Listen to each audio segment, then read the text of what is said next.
Here are some self-care tips for PhD students. In academia, it's common that we work long hours, we push ourselves over the weekend, and we answer emails in crazy hours of the night, all the while reading papers. But it has been proven that your focus and efficiency and accuracy of your work drops when you overwork yourself.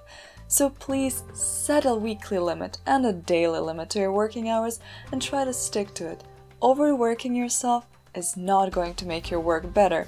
It'll just make you feel like you're achieving less and putting in more time. As a PhD student, it's also really important to connect with your surroundings. Oftentimes, you've moved to a new country, maybe a new continent, and you don't know that many people. Many PhD students tend to find themselves making friends within their research group or research institution, not really exploring the outside world all that much. Yes, it's convenient, but very soon you'll see that your worldview is slowly shrinking, and your opportunities to make friends tend to drop with time as well, too. The easiest thing you can do when you go to a new city is look at social connection websites such as Facebook events or meetup.com and find people with interests similar to yours. Perhaps there's a language learning group meeting around for coffee once a week, maybe a movie-going group. Perhaps you'd like to learn how to knit. Find some social activities that take you away from your work and give you a way to relax and leave all that PhD-related stress at the office where it belongs. A cool trick that I learned through my PhD process was called the 3 things. It's a really simple process where every evening once you're done with work, you write down for yourself in a special file or a notebook 3 things that you have accomplished in that day. And 3 things that you plan on doing the next day. It's really important to be realistic with these goals, so don't overdo it. The idea is that you always manage to accomplish about 70% of the goals that you set. It's a really nice way to, at the end of the day, see how much you've done and that you really have achieved something. Because often, after a long day, it feels like you haven't done all that much. But sit down and try to get 3 things together and you'll see you really did achieve a lot. This helps with your mental state because PhD process is a very long one. And oftentimes you don't know where the end is. You don't know whether you're going to have enough to publish your research project when your dissertation defense is coming. But having a track of small time goals is going to make this process easier. One of the ways people use to set good goals is called the SMART system. S-M-A-R-T, SMART goals.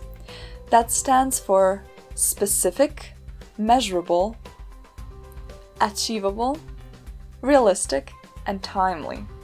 So make sure that every goal that you set is clearly defined and that it comes at the right time and that you can achieve it. Don't overstretch yourself. You'll just get disappointed and then the whole process is going to be much more painful. Sometimes you also might wish to avoid talking to people, especially when your research isn't going well, but the worst thing you can do then is shut off. Isolate yourself from others. This isn't going to help. Yes, sometimes it's easier to not participate in as many social activities and maybe focus on your work a bit more, but what you definitely shouldn't do is avoid your colleagues. Maybe this problem you've been working on for 2 weeks can be solved by a short conversation with a colleague who's an expert in this field. And never avoid talking to your supervisor. The worst thing that can happen if something's going wrong is that you don't talk to your supervisor. What's going to happen if you don't?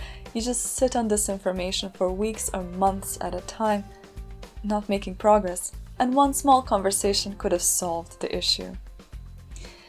I would also recommend you to take away about 5 minutes each week to update your CV. Academic CVs tend to be really long and you participate in so many seminars and lectures and give talks and go to conferences that when it comes to time to apply for a talk or perhaps some funding, you getting together your CV is going to take days. So take 5 minutes each week, Friday afternoon, and update your CV. It won't take you long, but you'll be very, very happy you have it when the time comes when you need it. But most importantly, PhDs are hard. They're hard for everyone. If somebody tells you they're not hard for them, I want to talk to them. Tell me where I can find them. But it's normal to struggle. Most people struggle. Most people struggle most days of their PhD. But make sure to take care of yourself, because at the end of this PhD process, it's still going to be you and not your academic position that matter most.